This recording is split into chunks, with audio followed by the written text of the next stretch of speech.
Bismillahirrahmanirrahim. Assalamualaikum warahmatullahi wabarakatuh. Good afternoon to all participants, ladies and gentlemen. We proudly present today's guest lecture, Artificial Intelligence for Learning Automatic Assessment in Science. First of all, let's praise our God Almighty because we can gather in a healthy way without any obstacles. We would like to express our gratitude to the Honorable Dean of Academic Research and Student Affairs of Faculty of Teacher Training and Education, Professor Mardiyana, the Honorable Head of Science Education Department, Dr.paed Nurma Yunita Indriyanti, MSc MSc, the Honorable Speaker of this guest lecture, Prof. Minsu Ha, Ph.D. from Gangwon National University, South Korea, the Honorable Lecturers and staff of Science Education Department, teachers as invited guests, and students of Science Education Department. Today is a great honor for me, Yunita Dewi, to welcome each and every one of you to this event. The next agenda is singing the national anthem, Indonesia Raya. Please, to the committee.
Okay, the next agenda is welcoming speech from the head of Science Education Department, Dr.paed Nurma Yunita Indriyanti, MSc MSc. The time is yours.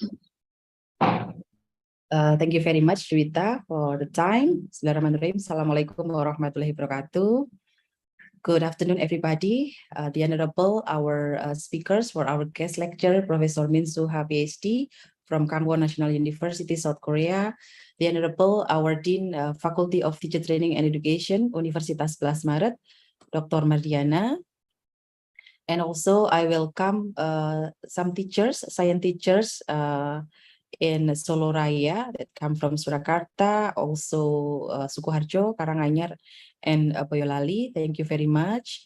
And all lecturers of Science Education Department, Universitas 11 Maret. And here we have also 100 of our undergraduate student in science education and also master program in science education in our guest lecture. Thank you very much, Professor Minsu Ha, Ph.D. from Gangwon National University. This is your third time to be our guest lecturer here. in a special occasion guest lecture, but still in online mode. Hopefully next year we can make it offline together with all students in classroom as well, what you did in 2019. This is an honor for us to having you in this special occasion, and you will also share your knowledge and also experience related your research interest in automatic assessment, the application of artificial intelligence in science education. As we know, I'm sure that in these 3 years there are expand things that we can learn from you and also from your research group. In this first day of our guest lecture, we will have 2 days of lecture. Today is 14th of October 2022 and also 21st October 2022. And in October in the 21st of October, some teachers, lecturers, and also some students will have in one classroom as an offline, but we have you still online, but our undergraduate and master student will join together using Zoom meeting. Yes, hopefully all of you students, participants, we can learn much from Professor Minsu Ha, and this is the collaboration between our department, Science Education Universitas 11 Maret, and also Science Education Department in Kangwon National University, KNU, South Korea. And I also would like to ask our Dean, Dr. Mardiyana, to deliver the speech and officially open our guest lecture in this 2 weeks' time. Thank you very much. Back to you, Juice. Wassalamualaikum warahmatullahi wabarakatuh. Waalaikumsalam warahmatullahi wabarakatuh. Thank you, Dr.paed Nurma Yunita Indriyanti, for welcoming speech. The next agenda is a welcoming speech and opening from the Dean on Academic Research and Student Affairs of the Faculty of Teacher Training and Education, Dr. Mardiyana, MSc. The time is yours. Thank you very much, Ms. Yunita Devi, for the time. Bismillahirrahmanirrahim. Assalamualaikum warahmatullahi wabarakatuh. Good afternoon, everyone. The Honorable Professor Minsu Ha, Ph.D. from Kangwon National University, South Korea. Thank you very much, Prof, for the time. The Honorable Dr. Nurma Yunita Indriyanti, the head of Science Education Department, the Honorable lecturer in Science Education Department, cooperating science teacher at our partner school in Soloraya, all students for the Science Education Department in undergraduate and master program. First of all, on behalf of the Faculty of Teacher Training and Education, I would like to say welcome for all you in this guest lecture with the themes Artificial Intelligence Automatic Assessment in Science Education. We are very honored to have you here as a visiting professor. To improve graduate competitiveness at the global level, the Faculty of Teacher Training and Education continues to accelerate faculty international program.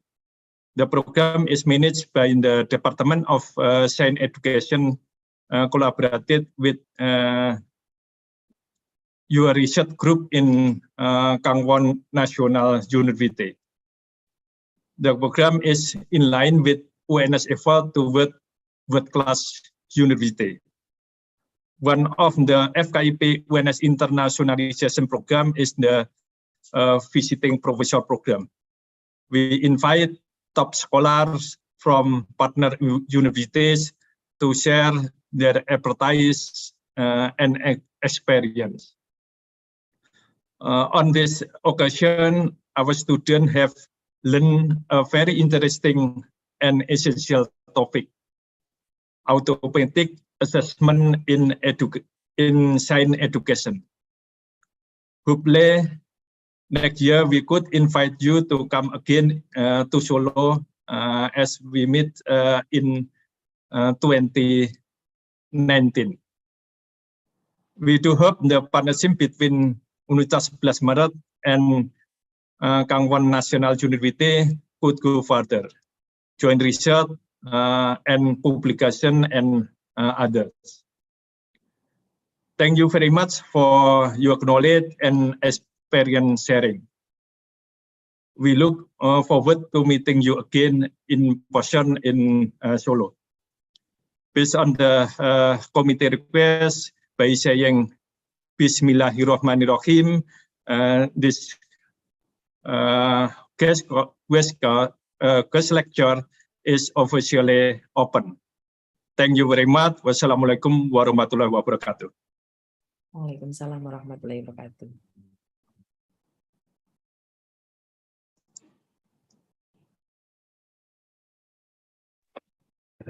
Thank you, Dr. Mardiyana MSE, for the opening speech. And the next agenda is the main event of guest lecture. We are grateful to have Prof. Minsu Ha, Ph.D. here as our speakers in today's guest lecture to share knowledge and insight about artificial intelligence for learning, automatic assessment in science to each and every one of us. The session will be moderated by Mr. Bayu Antrakusuma, Ph.D. M.Ph.D., one of our lecturers at the Science Education Department, Universitas 11 Maret. Mr. Bayu Antrakusuma, the time is yours. Okay, thank you, Ms. Yunita. Can you hear my voice? Yes, it's clear. Okay. Yes. Okay, thank you. Assalamualaikum warahmatullahi wabarakatuh. Good afternoon, ladies and gentlemen. Welcome to the main session of guest lecture for entitled Artificial Intelligence for Learning, Automatic Assessment in Science. I am Bayu Antrakusuma, the moderator of today's main session. In this session, we have our speaker, Professor Minsu Ha, Ph.D. Good afternoon, Professor Minsu. Good afternoon. How are you today, Prof. Yeah, very good. Yeah, thank you so much. Yes. Okay. Okay, ladies and gentlemen, I will introduce our speaker. Professor Minsu Ha, Ph.D. is a lecturer from Science Education Department, Kangwon National University, South Korea. His expertise is artificial intelligence on learning assessment. Please present the PowerPoint. Okay. He graduated from Ohio State University to get his PhD in 2009 until 2013. 2013 until 2014, he graduated for postdoc at Stony Brook University.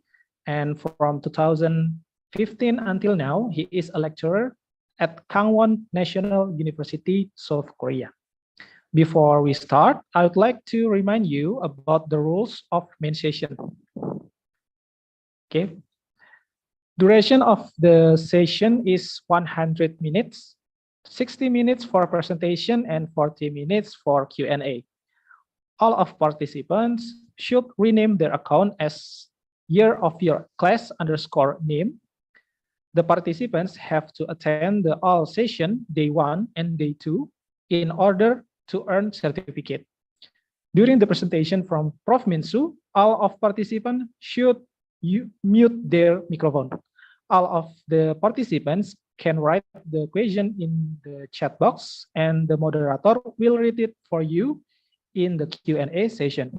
In the Q&A session, all of participants can ask to Professor Minsu directly by firstly raise your hand. You can unmute yourself after the moderator call your name. Please also turn on your camera while speaking. Okay, let's begin the session. Professor Minsu, for the next 60 minutes, time is yours. Yep. Thank you so much for inviting me again. And I remember that I visited Sabras Marin University 2019. And after that, actually, unfortunately, we had the COVID-19 Still, it's very hard to visit Indonesia again, but I hope visit Indonesia next year. Yeah. And today, so can I start my presentation? Okay. Yes, yes. Let me please. share my screen first and check it works or not. Yeah. So can you see my PowerPoint?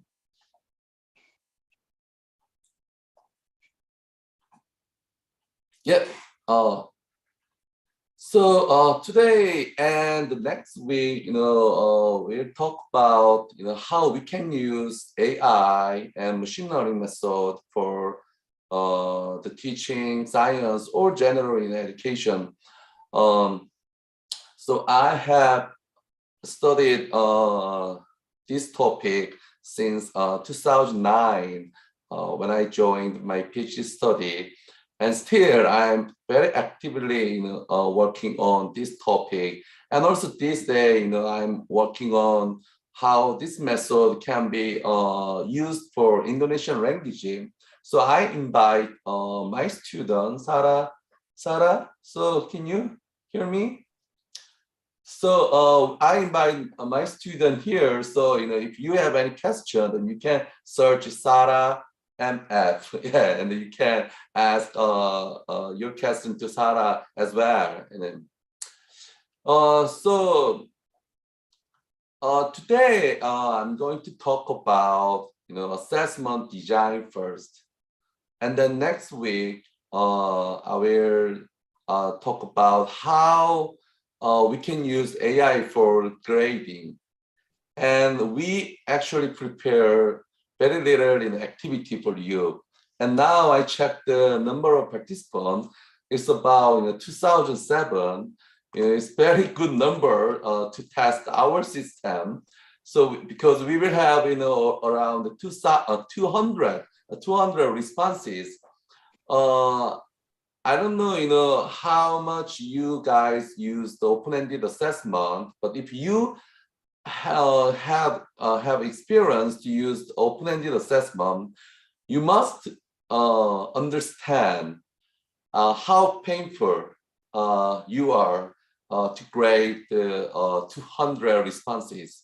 But next week, we will demonstrate our current system and how fast our current system quickly analyze your responses and show the result. So please join next week. Actually, next week activity and next week presentation is much more important than today. So I hope you guys can join the next week. Today the topic is the assessment and rubric design. Let me change. Rubric design for AI and machine learning process. In order to use artificial intelligence and machine learning method, we must have the data. Data is about the student's response of the certain question that teachers or teacher design. And that's why the efficient kind of the efficacy of the machine learning method is up to the assessment. So we must develop the assessment in a very good way. Otherwise, it's very hard to make the scoring algorithm, scoring model later. Even though we have the data, it's not easy to make very good scoring models if you have very poor assessment and data. That's why today I'm talking about how we can develop the very good assessment in terms of AI and machine learning. I'm not talking about this current today the assessment that I talked to today is good assessment. But it is good assessment is for the AI and machine learning. So. So the first slide is about I need to explain what is assessment. Actually assessment is assessment is not examination. Assessment is not evaluation. It's very different. Assessment is the meaning of assessment is very close to diagnosis. So, assessment should provide information about how you understand a certain concept and how you feel. For example, the medical assessment is like, it is about, how you feel and what, symptom that you have. But educational assessment is like, the process that we understand how students understand and what they know and how they know and how they don't know and what is their misconception. Those information is very important information for education and your teaching, and we need to collect those information. It's about the student understanding, and those process is assessment. So always thinking about how we can collect those information, not the like numbering, like evaluating or a point grade. It's not. Also, it is important, but the function of assessment is not focusing on those. So the assessment is focused on collecting information. So assessment is more than just grading. Also, grading is part of assessment, and we must grade. We must do the grading of the student response, but the grading is not, the all part of the assessment. And assessment, for the assessment, the feedback is, I think, most important part of the assessment. So when you collect the information from the student through the student response, and you analyze the student response and you collect a lot of information and finish, it's not very good way. When you do the assessment, you must plan the how you can give the feedback to student.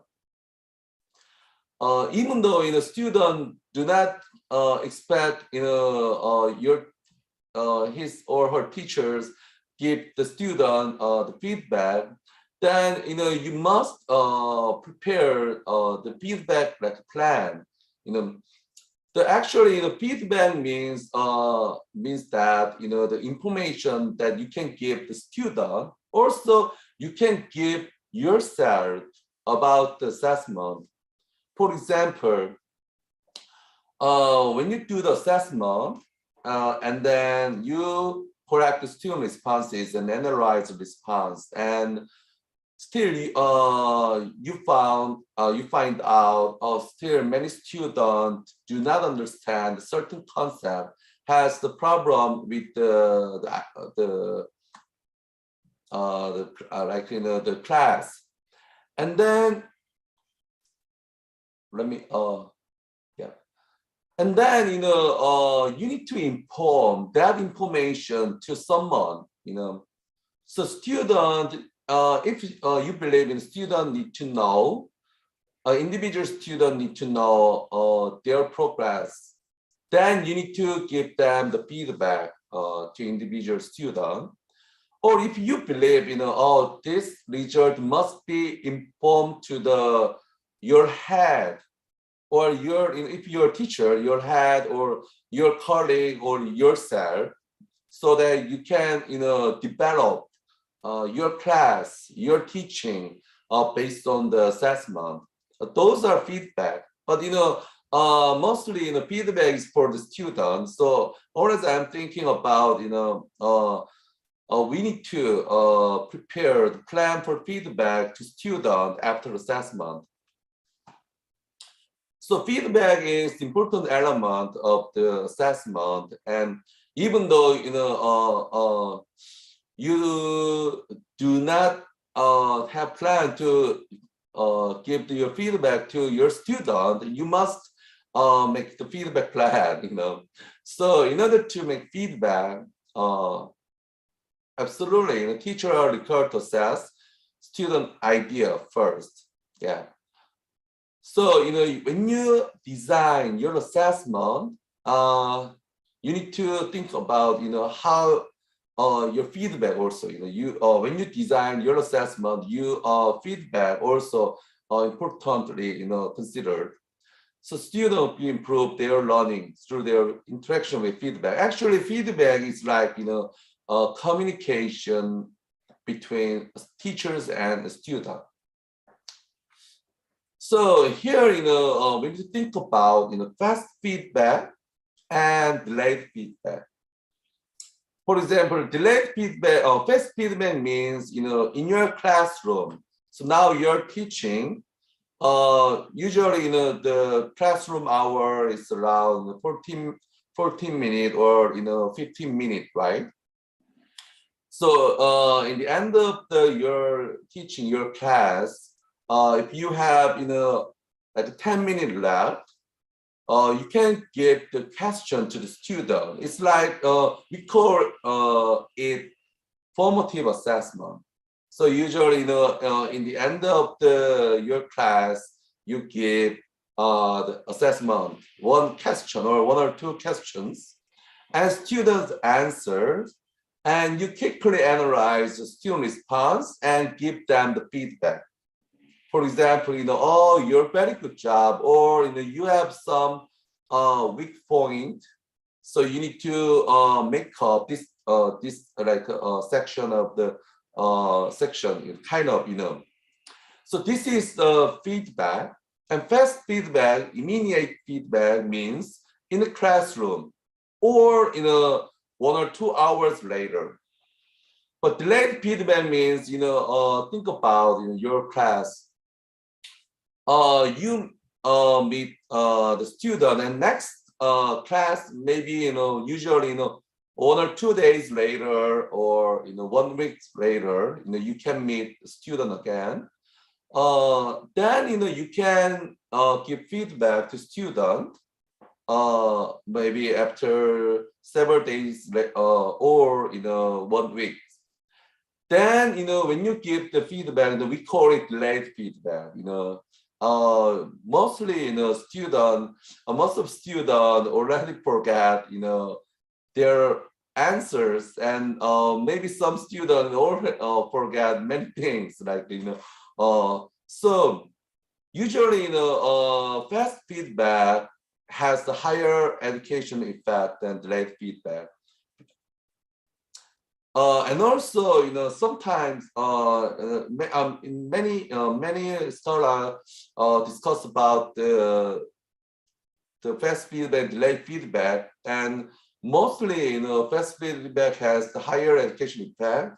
And also, you know, usually, you know, for the very poor achieved student, like poor level of student has greater education effect from the fast feedback than delayed feedback, because, you know, you may understand, you know, because those students very low achieved student, low level of student have more probability to forget many things. So later, you know, when you give the feedback, but they not really concerned about your feedback. That's why, you know, you need to give the teachers needs to give the fast feedback in the classroom at the same time.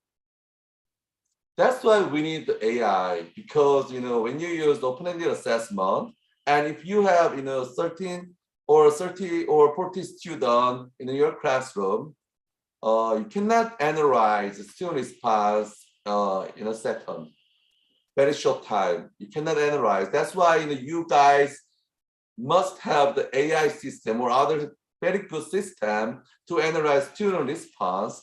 Otherwise, it's very hard to make the fast feedback. So why we consider the formative assessment as very important part of the teaching. So, I believe you guys all have learned about, the importance of the formative assessment. Formative assessment must be a part of the teaching. Actually, long time ago, the scholars believe that a teacher teach something, then students understand and learn most of the knowledge from the teachers. But actually not. Many students have difficult understanding how, what teachers explain. And also, the problem is, most students have different understanding, even though they learn same thing from the one teachers. That's why the teachers must check how good and how good a student understanding is after their teaching. That's the function of the formative assessment. So and also teacher take many benefit from the formative assessment. So we believe our teaching. For example, today my lecture, I believe this lecture is very beneficial for you, and you guys learn many things from my lecture. But I'm not sure if I do not have any formative assessment, right? So that's why for teachers, if they use the formative assessment, they can understand how students learn, how good their understanding is, and what they know, how they know. And then if students show very good performance, then the teacher must be very happy because students learn a lot from the teachers. But if students have difficult understanding the teacher explanation, then the teacher must prepare the makeup class, the lecture, so that the student can make very good progressions. So here is the 5E learning cycle model, and in the first step, engagement, and last step, evaluation, both steps, the teacher must plan, the assessment.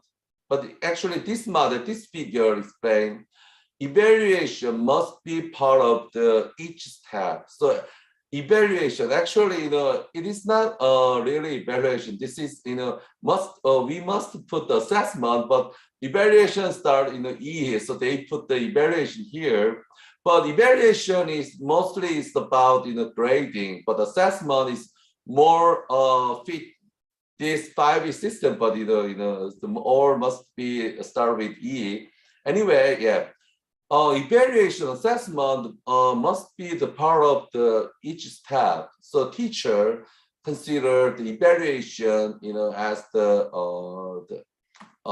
part of every the teaching steps. So I want to mention about creative education and open-ended assessment. So if you guys want to use, even though you use the formative assessment, but if you don't want to use open-ended assessment, actually we don't need to consider AI. If we use multiple choice question, we don't really need AI. We can now the computer system quickly analyze student response if you use multiple choice assessment. But we have to use open-ended assessment as a formative assessment. And also it's not easy to analyze student response very quickly. That's why we need AI. So I need to argue why we have to use open-ended assessment. So thinking about, these days, many educational researchers concerned about competency, problem-solving skill, like a 21st century competency kind of. It's very important for students to live in their future. And also we must teach the student can develop their like problem solving skills and creativity and many competencies. And for example, problem solving skill, in order to develop problem solving skill, a student must deal with, control their knowledge when they solve the problem. And thinking about the multiple choice assessment, in the multiple choice assessment, there are several options already in the question, which were prepared by their teachers. Already solutions were there. The students don't develop their solution by themselves in the multiple choice assessment because solutions are already there. But one is correct solution and the others are not good solutions. And students just have the ability to distinguish which is a good solution, which is poor solution. But that's not real ability to solve the problem. So students must have the skill to make the good solution by themselves. So in this sense, open-ended assessment is close to the real problem-solving skill. So that's why here, next slide is about authentic science practice.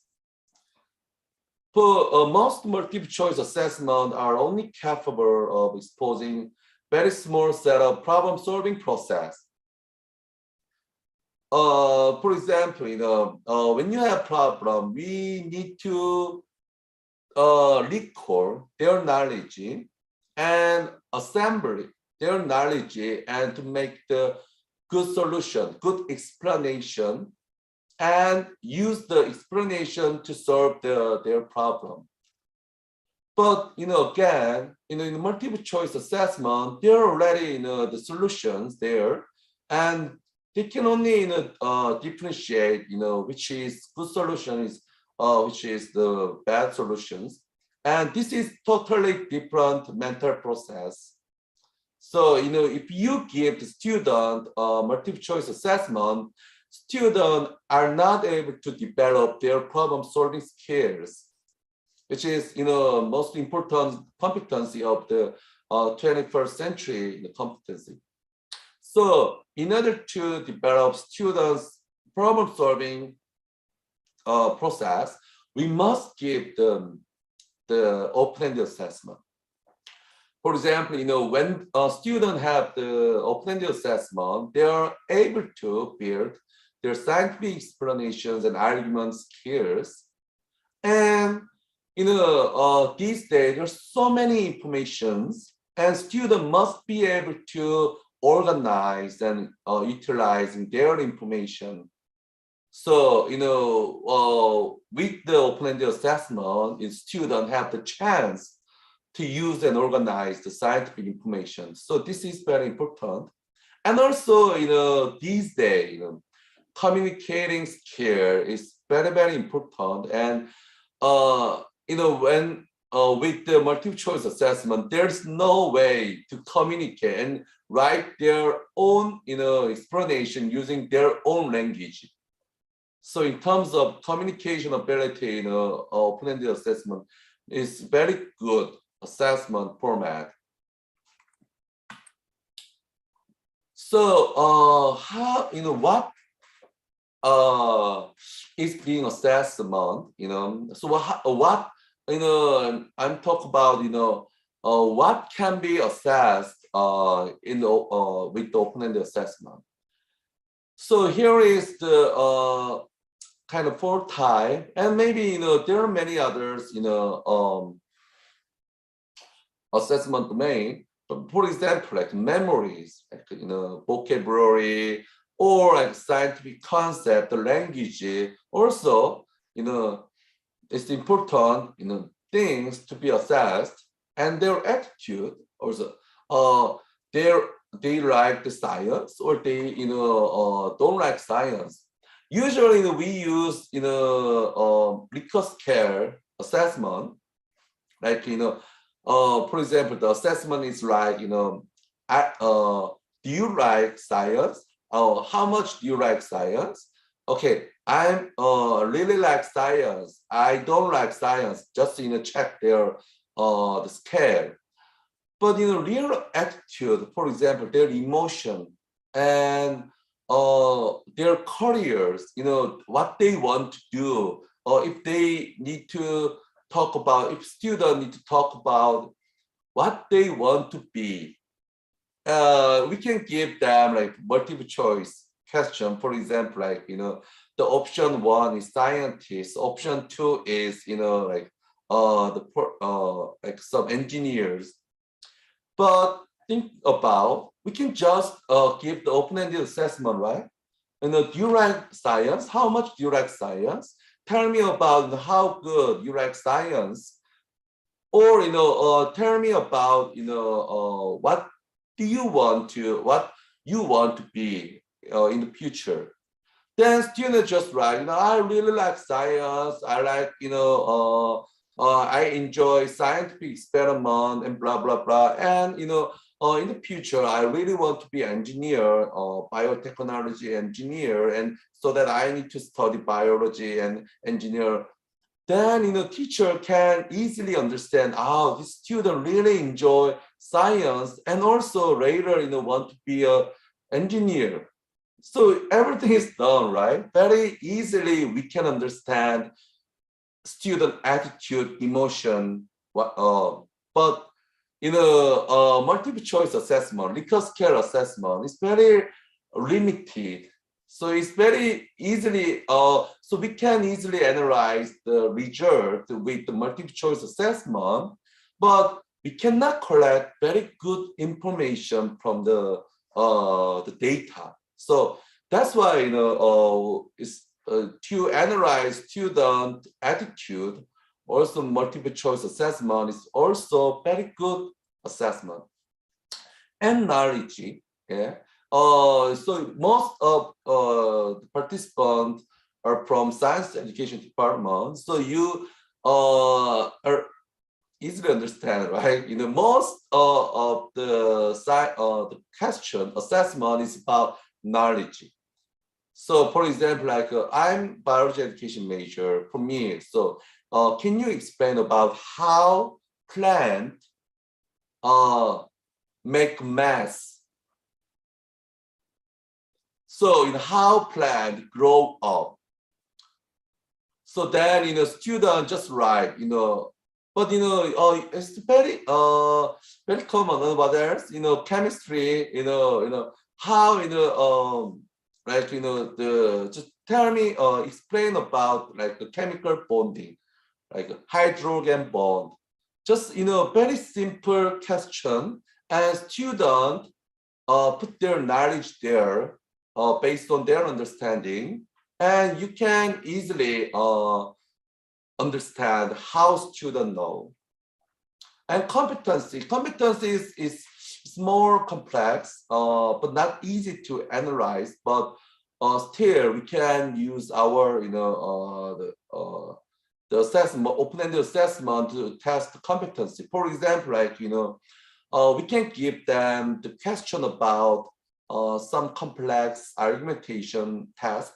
So can you write your own argumentation about like why renewable energy is important, kind of why we reduce plastics, the usage of plastic for the future, kind of based on the evidence.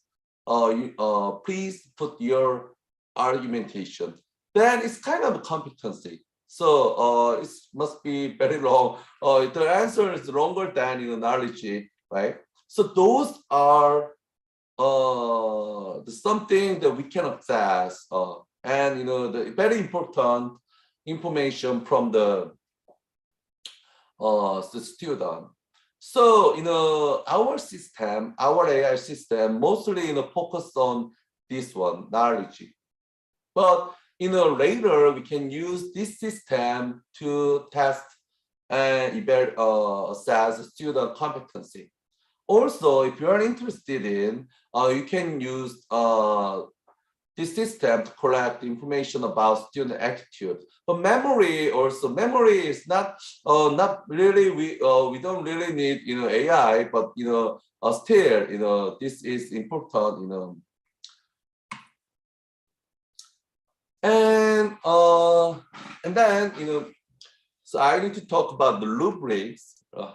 So when you, for example, when you develop multiple choice assessment, you must develop the prompt, so item and multiple options, and one or two or several options are correct and the others are not correct. Those are the whole set of the multiple choice assessment. But when you develop open-ended assessment, there's no options, right? But you need to have the rubrics, scoring rubrics. So, for example, when you develop open-ended assessment, you must have the prompt item. For example, like so you can give the you can show the photo of the plant, and this plant long time ago, 3 years ago, this plant was very little, very short. But now, 3 years later, the plant is growing up and now it's so big. And can you explain how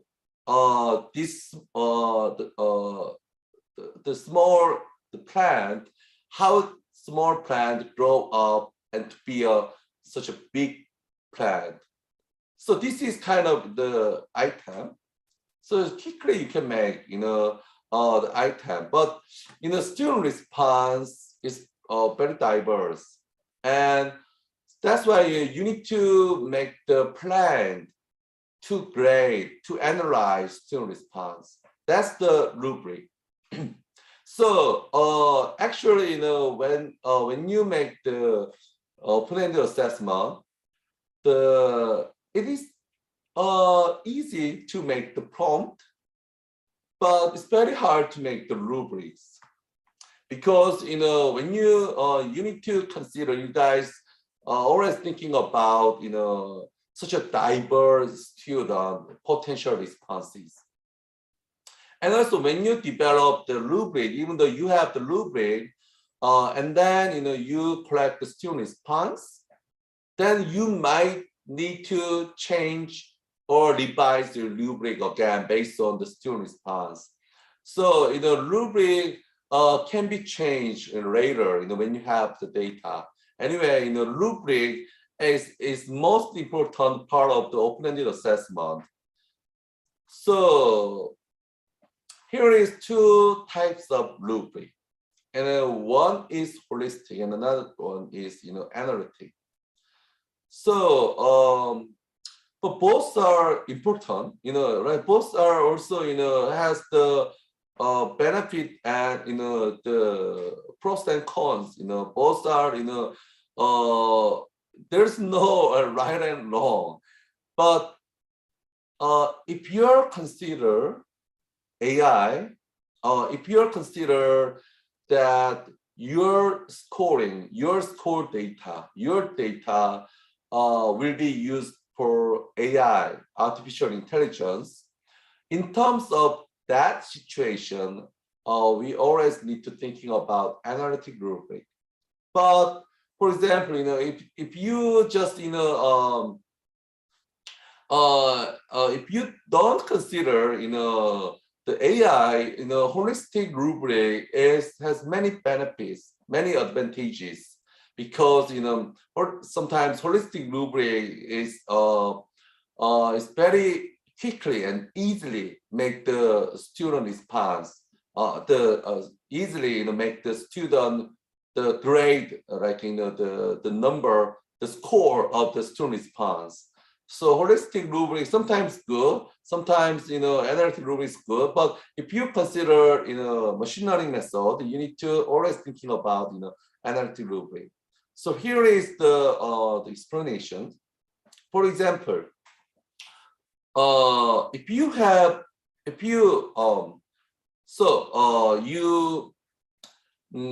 you have the multiple photosynthesis items, so you have the student response. So your student response is like a plant get the sunlight, and then they use the carbon dioxide in the air and make the glucose using the carbon dioxide and the sunlight energy, and they grow, for example. Or some student they just plant grow up using nutrition from the soil, blah blah blah. And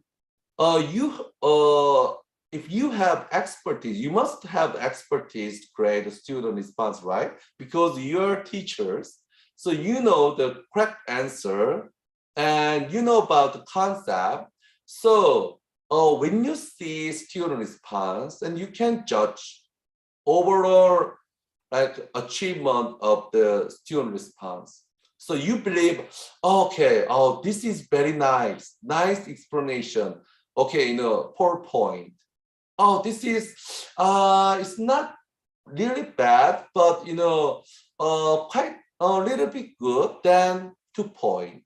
This is holistic rubric. Based on your expertise, you can quickly analyze student response and make decide the score. Analytic rubric is a little bit different. Like analytic, you can understand the meaning of analytic. You in the analytic rubric, the teacher must divide the dimensions. For example, so photosynthesis concept. Okay, so 3 things are important. First of all, energy concept. Whether student understand plant use energy from the light. And second dimension is carbon dioxide in the air. So whether student understand plant use the carbon dioxide in the air. And third one is product of the photosynthesis. So student understand the plant make glucose using the carbon dioxide. So 3 parts important dimensions of the photosynthesis concept, and prepare multiple dimensions, and like analyze whether student achieve each dimensions or not. So that's analytic rubric. So here is the holistic rubrics example. So there is no dimension, just one holistic dimensions. So you just read student essay, student responses, or student performance. You evaluate or you assess their level. For example, this is kind of example. It's not and also I don't think this is from the this is not about like usually in science the concept test. So here kind of so like this is about communication. So when you listen to student communications and you just thinking about how good the communication is, and you give the point. Yeah. So maybe this is the kind of scale.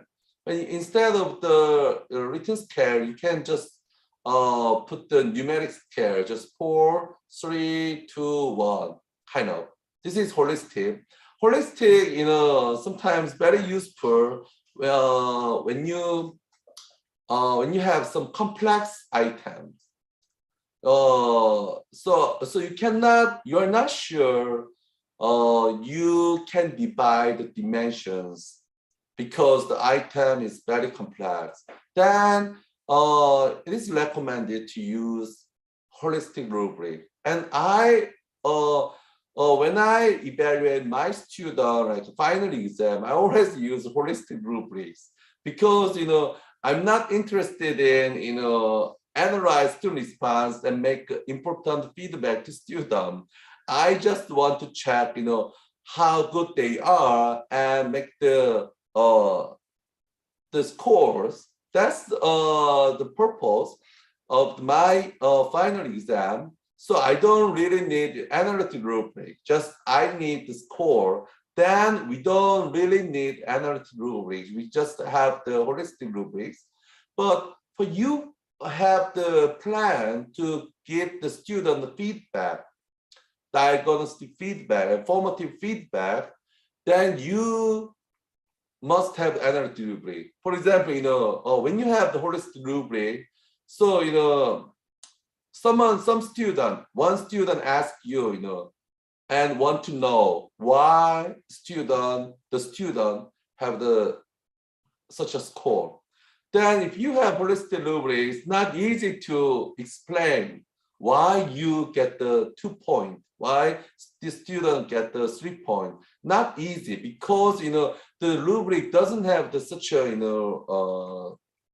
the purpose.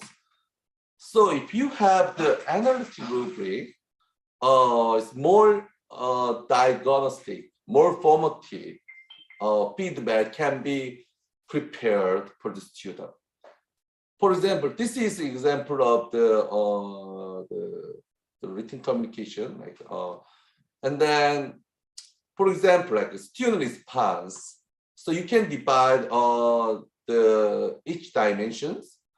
And this is an example. So if I want to use the photosynthesis concept test, the first dimension is energy concept. The second is carbon dioxide in the air concept. And last one is product of the photosynthesis concept. And this is scale. This is scale. This is multiple scales, right?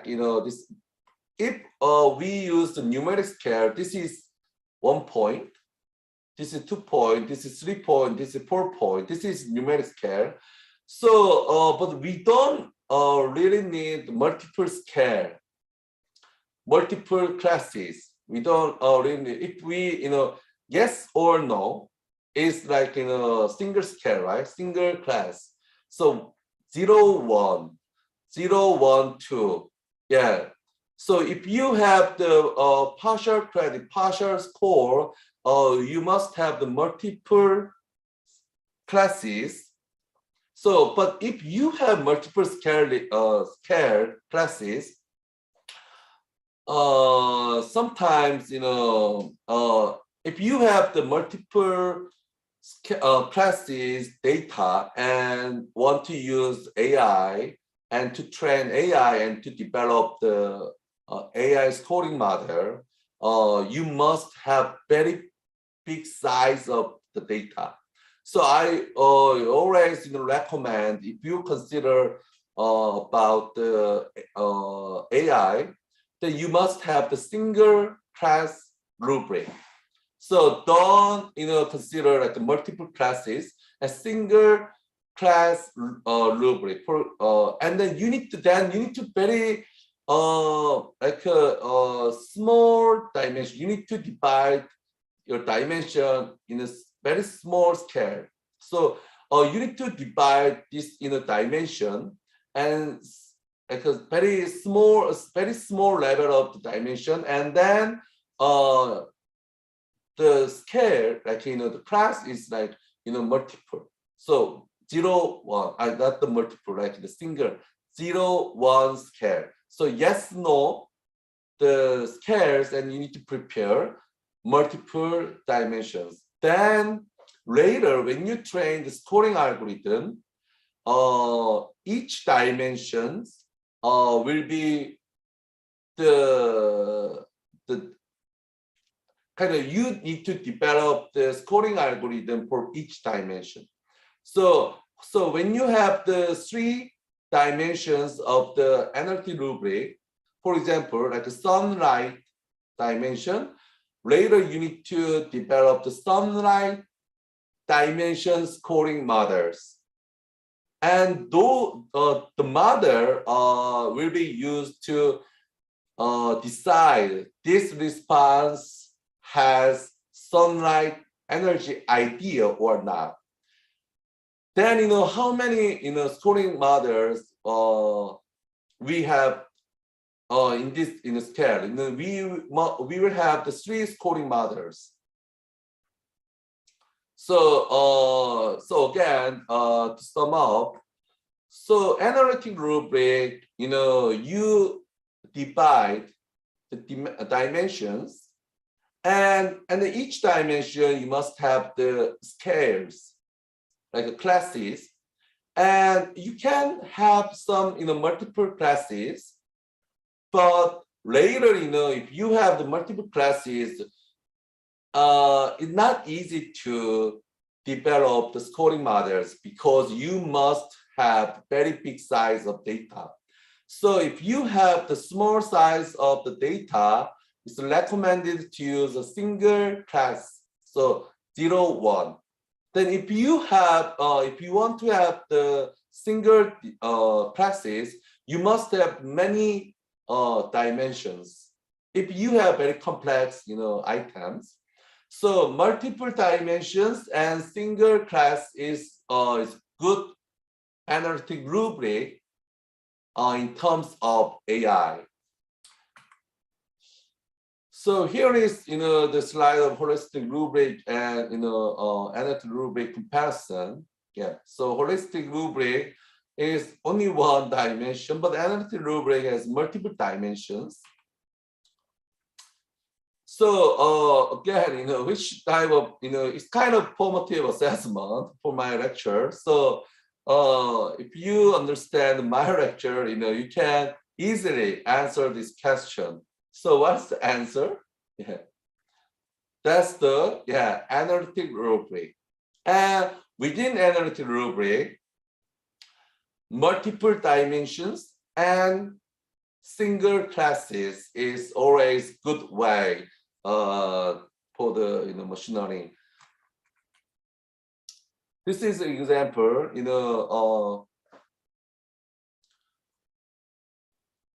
So later, this is all dimensions.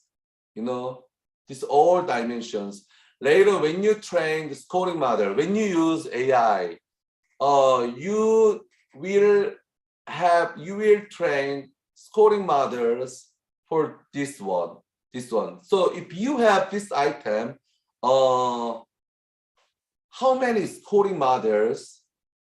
This is actually one item, but one item has many multiple ideas.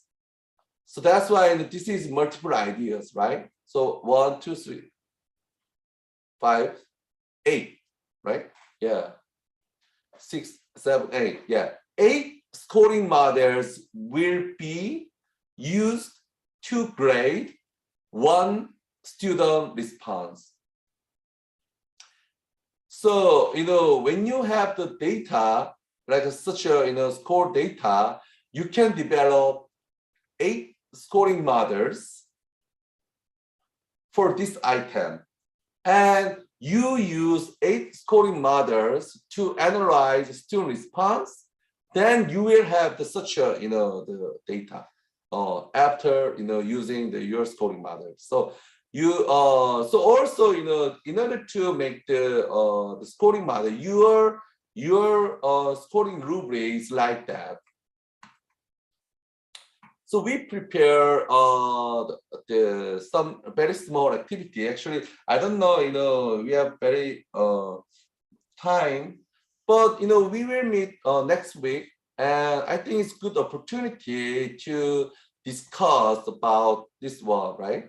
So while we give you, so Sarah, so can you explain to audience about this activity quickly?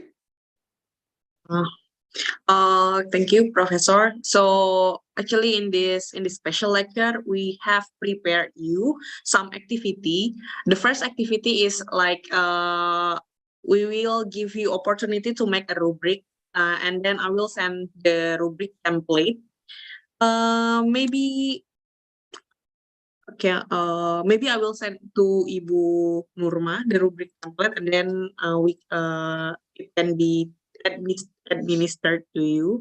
And then after we do the activity, you can upload the work in this Google form. This is the activity 1, and then the activity 2. There are only some 3 easy questions. It's like questions for junior high school students. And later, next week, we are going to talk about the computer scoring system, and we will demonstrate how our system works. So maybe from 190 participants here, it can be quickly scored, and we can see which one has the better answer and which one has the last better answer. Yeah. So for the rubric template, let me send. Okay.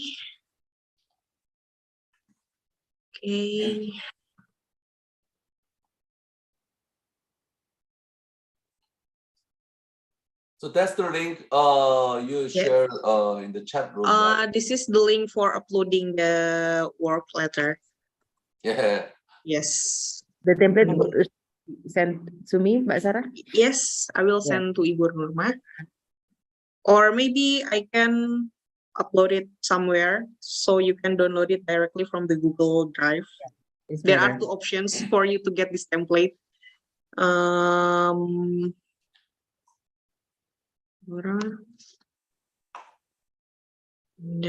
I will upload this template. Actually, we did not expect, such a 200 students are here. So that's why, Sarah and I talked about, okay, it's good. So each participant, make the analytic rubric, and also they develop their own questions, and and then they develop the analytic rubric, and later, when we check, which is the very good rubric or not, and actually, but not sure, this activities is function very well. But second one is, I think, it's very good, So, now we have, 200 students, so 100 student teachers, and, there Sarah prepares some open-ended assessment, and we will have, almost, 200 response. And how many items here, Sarah? I only give 3 items. It's very easy. But thinking about it, 3 items, 200 students, and you guys need to analyze their response, and it's very painful work.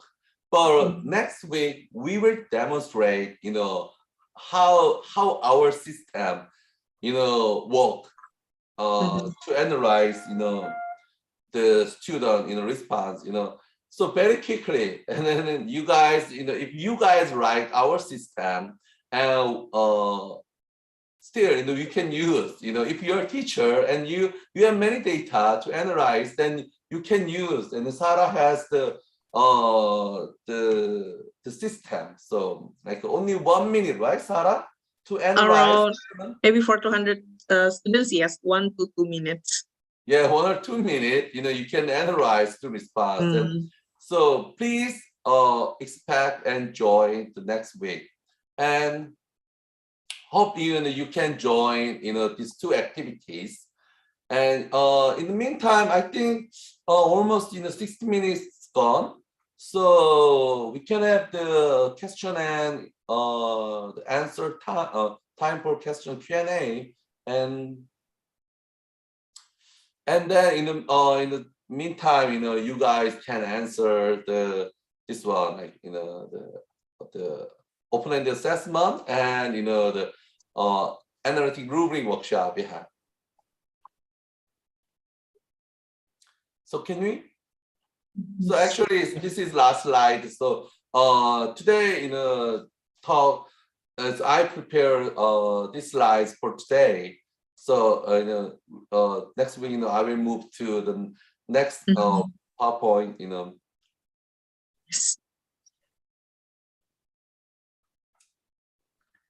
Okay. Thank you, Professor Minsu Ha, Ph.D. That is an interesting topic. Now we are going to the Q&A session. So please, for you who have question for Professor Minsu, you may raise your hand or you can drop your question in the chat box. You can use Bahasa Indonesia and we will try to translate it. Okay. Participants, any question? You can raise your hand.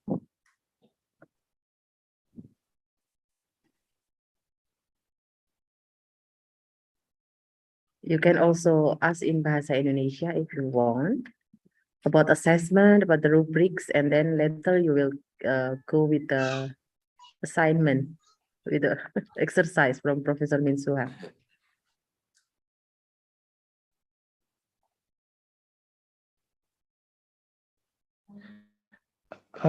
Maybe Mbak Sarah, I will use bahasa. Maybe Mbak Sarah bisa jelaskan tugasnya menggunakan bahasa Indonesia, Mbak Sarah. Mungkin Baik. supaya nanti memancing pertanyaan, silakan. Oh, baik. Jadi terima kasih Mas Bayu atas kesempatannya. Jadi saya akan menjelaskan tentang aktivitas yang disiapkan oleh Profesor.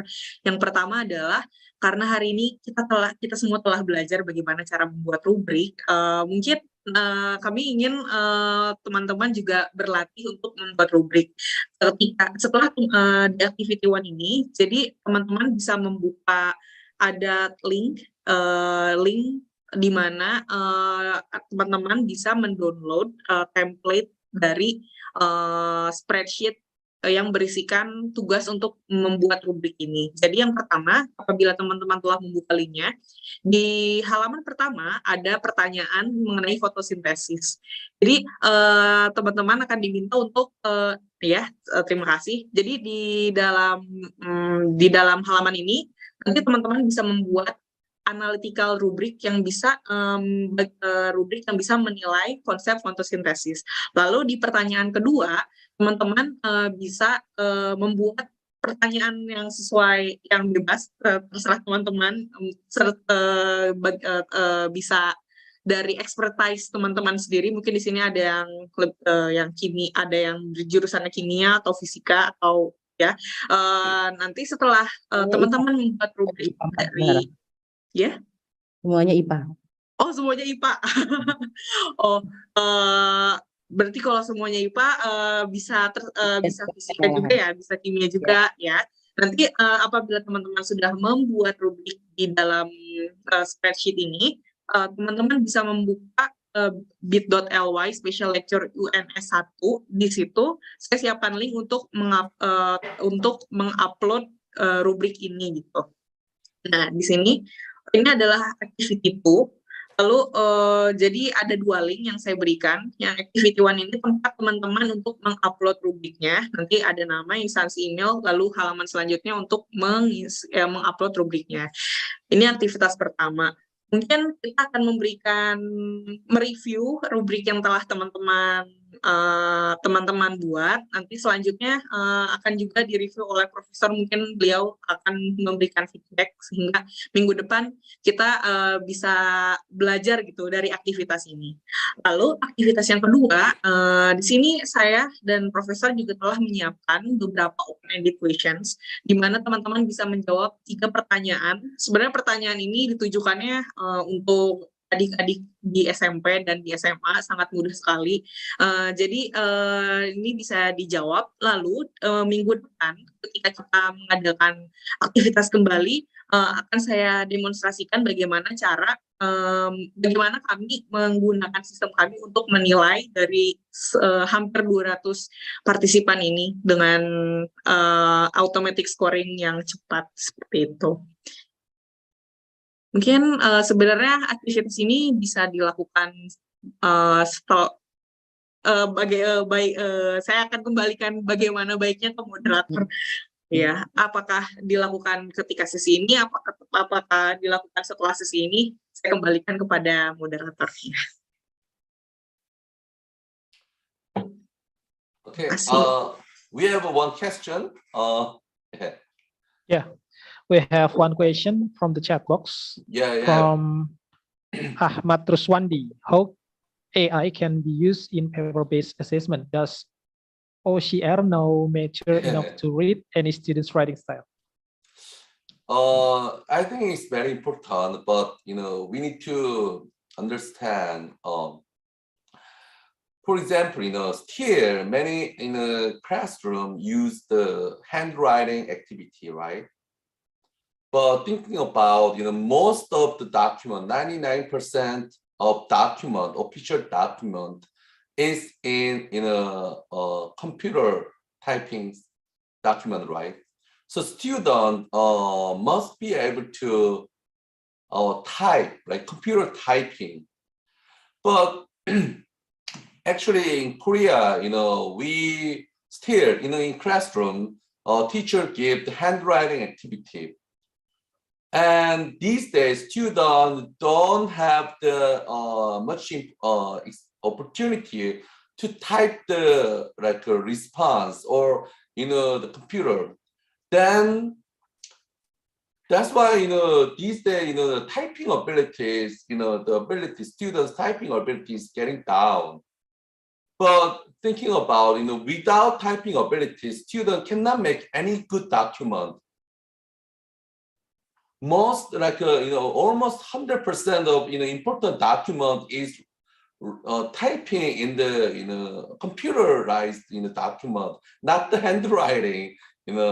That's why I always recommend the teachers, Korean teachers, even though you have the activity, handwriting activity, you must give the student a computer link to answer their handwriting, to type their response to the the Google form or any others. Because thinking about when you have the handwriting document, of course, it's not, OCR, the technology is very, very poor now. So it's not,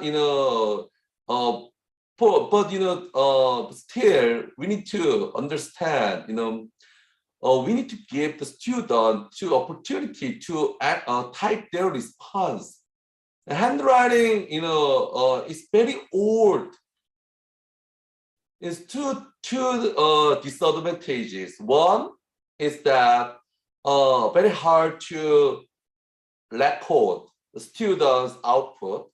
So handwriting, activity, you cannot save student response in your computer. Just check and finish, right?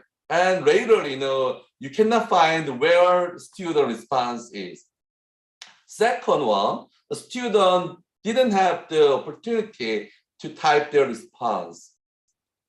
So that's why, or when you have, even though in a classroom, because you don't have, if a teacher doesn't have or student doesn't have the tablet, PC or laptop, they cannot, they only want, so only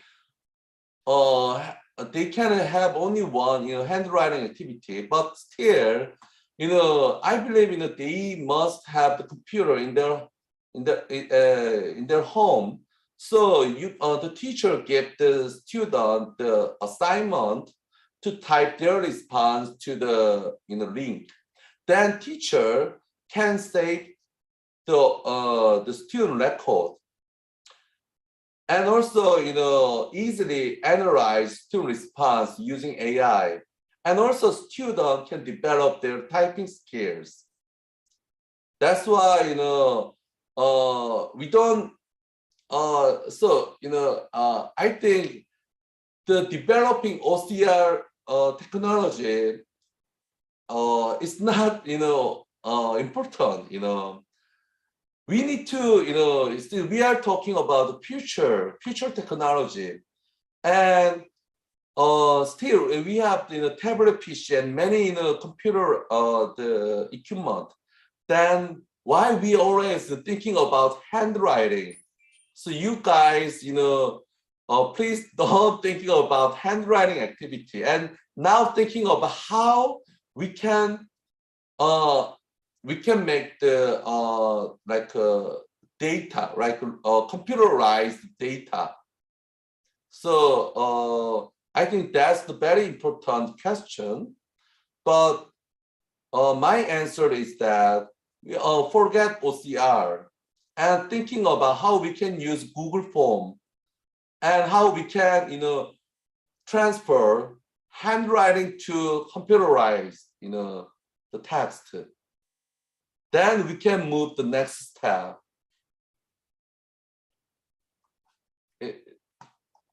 I hope this answer is this t-shirt. Okay, maybe. Oh yeah. So junior Mr. high school Ahmad. teachers. Oh, yes. Yeah. So later, you handwriting. This is my question. So how many students have the computer in their house? Mostly in the Indonesia. I think it's very different. But in general, how many? What percentage of the house has their own personal computer in their house? 100 or not 100, right? Maybe 90. I think we have smartphone. Yeah, smartphone also. Yes. So when you for example even though in a classroom you give the paper, right, and student writing something, and Sarah, so your teacher give the link. So when you go home, then you need to type your answer to the link. So just you can give the assignment. So student can develop their typing ability. And when they type their explanation again, they think again. So they can learn more. And also teacher can record their response, student response in their computer, right? And later, if you save the student record, you can see the longitudinal data. So a student first answer, and 2 weeks later answer, and 3 weeks later answer. Then when you have the student response in your computer, you can see their change. But if you have the paper, the data, you cannot check the student progressions. That's why we always thinking about student handwriting database to the computer. OCR is one technology, but we cannot wait until OCR has the 100% accuracy. So that's why we need to thinking about the the Google Forms or other the computer technology for that. Okay. And here another Oh, Yes, yes. long. So Thank you for the answer. I hope it can satisfy your concern, Mr. Ahmad Ruswandi. Okay, maybe the next question.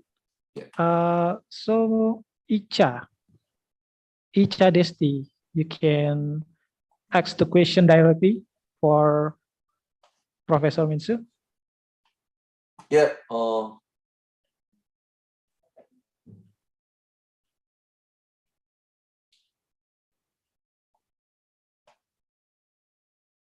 Okay, yeah, the objectivity always very important.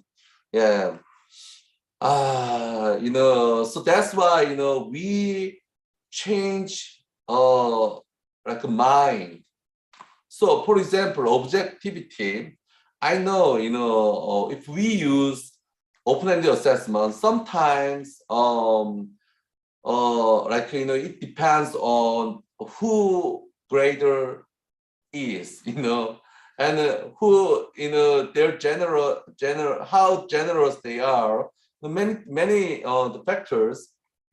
But for example, still these days, like ETS, like TOEFL exam, TOEFL writing exam, they use computer, but no one like the concern about the objectivity. But I know, the college entrance exam is very different.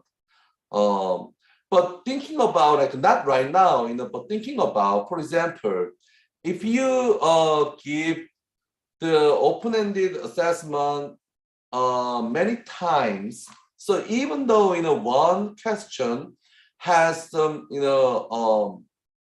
some scoring errors, or, sometimes, some bad result about the objectivity.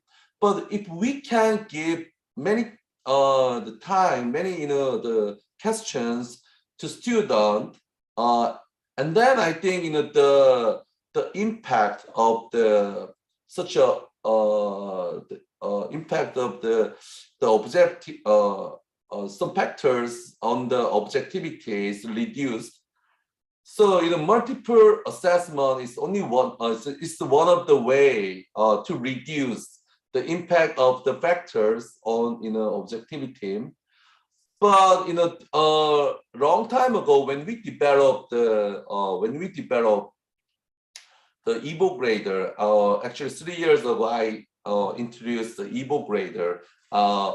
This is one scoring system of the student response that I developed a long time ago. At that time, accuracy level is very high, much higher than human agreement. So we believe, so everybody needs to agree with the accuracy of the system at the time, So, for example, if many people agree, so now still, Indonesia, many exam must be based on open-ended assessment. Not sure, but not all assessment. I don't think all assessment is based on multiple choice assessment. For example, in Korea, to be a teacher, they need to take the exam. The exam is based on open-ended assessment. And also, all people don't claim the result, and they trust, 100% trust their scoring. Then it's okay. So it is about trust, and trust about their expertise, and understand and believe objectivity more than we need to think like a future, like Indonesian students' future competency more than objectivity today. Then we need to move to open-ended assessment, But still, the AI accuracy is very high, and also later in the teacher can evaluate, for example, like the AI first grade student response, and later human can double check. So, we can use artificial intelligence for the open-ended assessment in many ways. But I think, then also thinking about formative assessment, we are not concerned about objectivity. So actually, today, my discussion is focused on formative assessment, not the college entrance exam. It's very different context. For the formative assessment, or like some, not high-stake test, just, everyday formative assessment, we can use the AI, but, so such a, the college entrance is very far away. I know why the teachers want to use multiple choice assessment, because the format of the college entrance exam is based on multiple choice assessment. The student must be prepared to do multiple choice assessment. But no, it's time to change that. Already, so many, the countries which lead the education already changed to the open-ended assessment, and they don't use multiple choice assessment anymore because they believe multiple choice assessment is not good. Yeah. So we need to think about that. Okay. I think enough. Thank you for the answer. I think maybe it can satisfy your concern, Mbak Icha. Maybe one question. One question again. Okay. Yeah. From Bayu Rizky. Sorry, sir, I have a question. How to make student to fill assessment with correct and honestly, because based on my experience, many students not interesting about open-ended question and choose multiple choice assessment. As a teacher, how we solve this problem? Yeah. I think it's very, very good question. And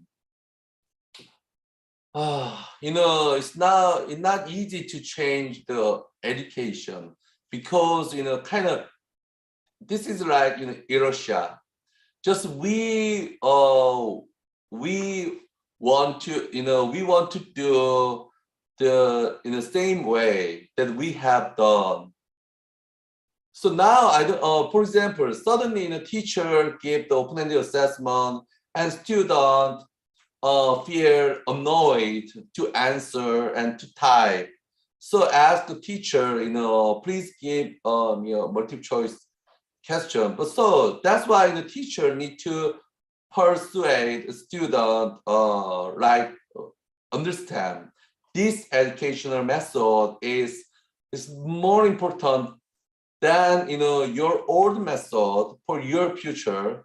But it's also not easy, right? It's very difficult to persuade the student. So I think yeah. So I'm not kind of some educational psychologist who study on student motivation. But in Korea, also students like multiple choice assessment. But actually, government always argue, and now the middle school, 50% of the assessment must be open-ended assessment. This is a rule. So not only student but also teacher don't like the rule. So, but now they have to do, and they know they have to do. So that's why they do. And also the government, will increase the portion of the open-ended assessment. And now they have planned to change our college entrance exam from multiple choice test to open-ended assessment. So motivation has meant for the motivation,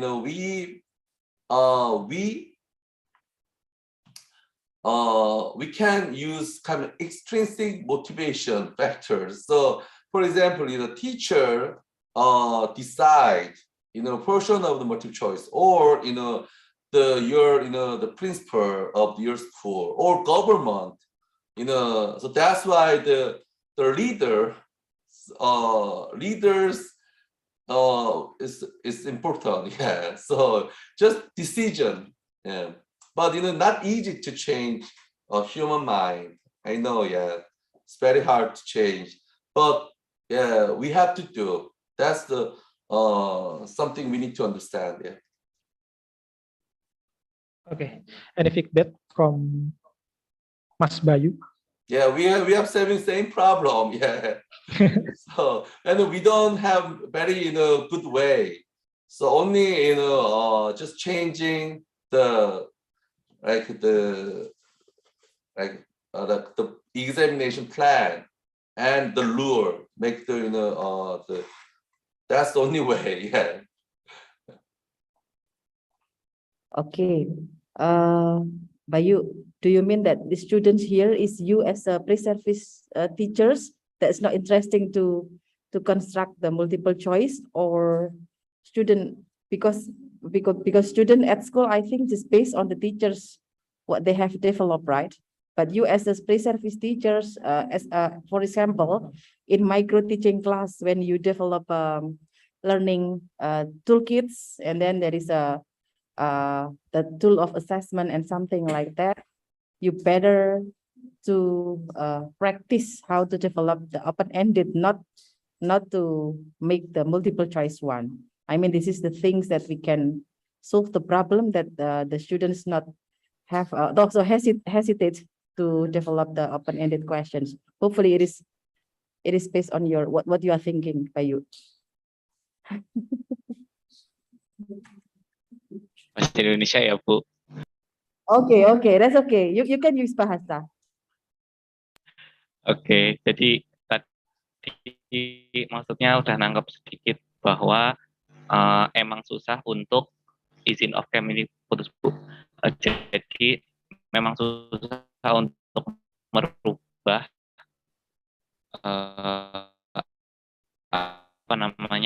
kebiasaan siswa, yang mana tadi juga kayaknya Prof Minsu menjelaskan adanya pemerintah government itu juga perlu mengembangkan tidak hanya yang saat ini, tapi juga untuk open ended itu untuk perkembangan siswanya tuh lebih masa depan kayak gitu. Nah, itu yang saya rasakan, Bu, karena banyak di SMP, khususnya beberapa saya tanya di siswa-siswanya, khususnya ini yang anak-anak PLP ya, Mas, ini kok guru-gurunya mahasiswa PLP cuma ngasih tugas-tugas aja kayak gitu. Ya, saya juga kemarin dilaporkan kayak gitu. Nah, terus ya makanya kan niatnya kami dari kita tuh ingin mengukur dengan open ended, tapi malah siswanya itu beda menangkapnya gitu, Bu. Oh yeah. Okay, thank you, Bayu. This is a clarification that the things is pupils at school or student at school that so they are lazy to do the open-ended questions, right? Because yeah, they get used to the multiple choice one. So that's why as pre-service teachers, you as future teachers, we should have these things as a usual. And we can give this to the students frequently. Yes, that's Prof Minsu. Hopefully it is can make the enlightenment for the students, pre-service teacher especially. Thank you, Bayu, for the questions. Okay, I think it is enough for this session, for Q&A session. Before we continue the session, I will give announcement for the student. Okay, I will use bahasa.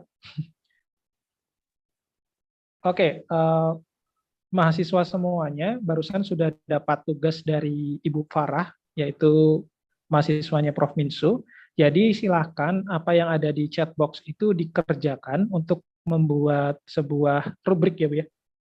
Oke, membuat rubrik di dalamnya simple aja, nanti dikumpulkan melalui chat box, bukan chat box, Google Form. Dikirimkan di Google Form, nanti paling lambat jam 18 gitu aja ya Mbak Sarah ya. Jadi biar setelah sesi ini selesai mereka bisa fokus untuk mengerjakan rubrik. Nanti kami batasi sampai jam 18 PM, 18 malam. Yep. Nah, setelah itu silakan nanti boleh dicek.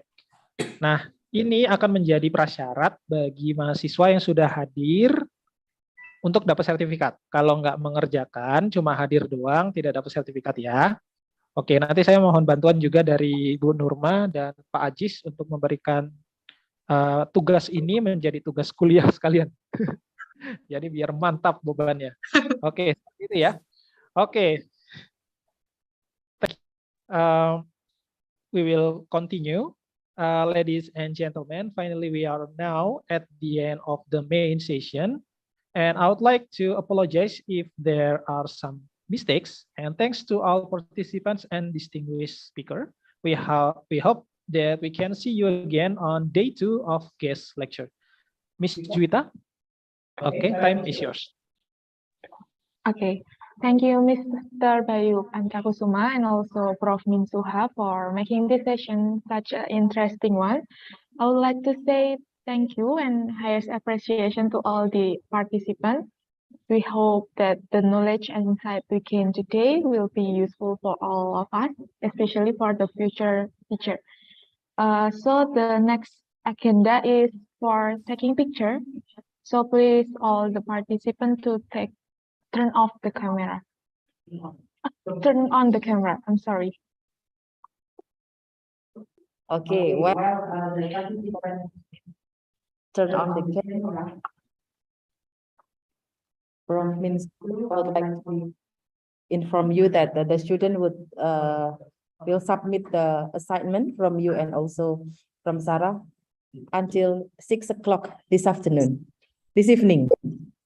Yes, 6. So because they need time to do the rubrics. Mbak Sarah has already have the template, and then in the box you just write the rubrics regarding photosynthesis, and then the second sheet, please do your own questions and your own rubric, right? And then we wait until 6 o'clock PM today, yeah.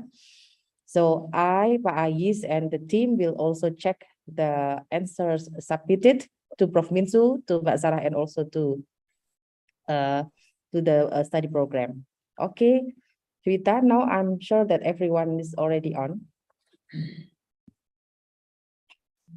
Okay. Okay, I will take a picture. Pack 1, 1, 2, 3. Okay, next page. Page 2, 1, 2, 3. Okay, page 3, 1, 2, 3. Okay, next page. 1, 2, 3.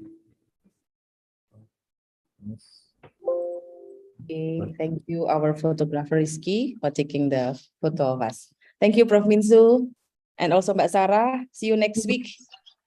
At the same time. Yes. Yeah, see you next week. Yeah. Bye-bye. Thank you very much. Yeah, bye-bye. Yeah, see you. See you. Aduh,